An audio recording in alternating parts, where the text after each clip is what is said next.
अगर आप चाहते हैं कि खुशबू इंटरटेनमेंट का ऑडियो वीडियो सबसे पहले आप तक पहुंचे, तो हमारे चैनल को सब्सक्राइब करें और घंटी को दबाना ना Music by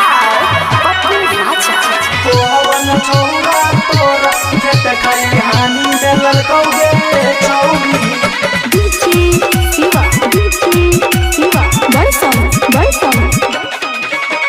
तोहर जवानी के पानी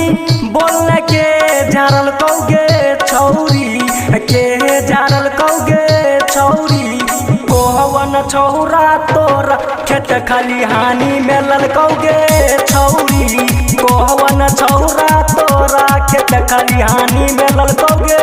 छौरी तोहर जवानी के पानी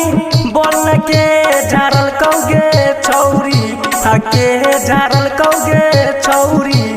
कोवन छौरा तोरा खेत खलिहानी में ललकौगे छौरी कोवन छौरा तोरा खेत खलिहानी में ललकौगे छौरी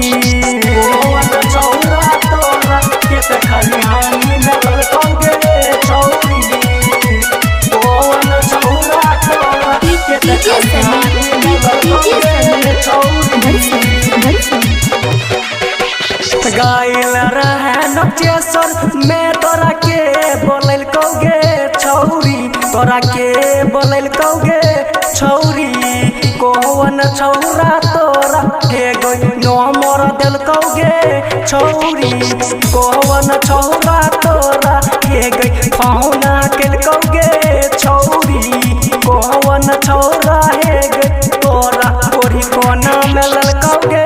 छौरी और फिटिंग छोटा कपड़ा हे गई कोना उघर लोगे छौरी कोना उतर लोगे छौरी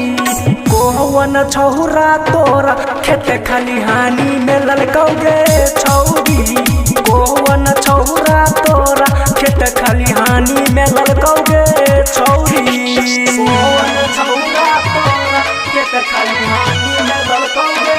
छौरी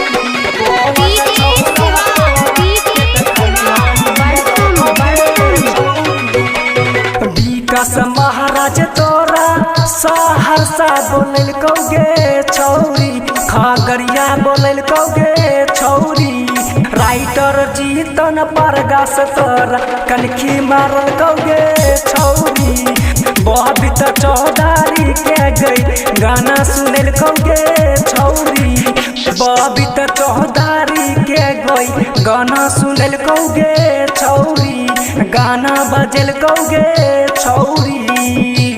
बबीता चौधारी के गई गाना सुनल कौगे छौरी बबीता चौधारी के गई गाना बजल कौगे छौरी Recording by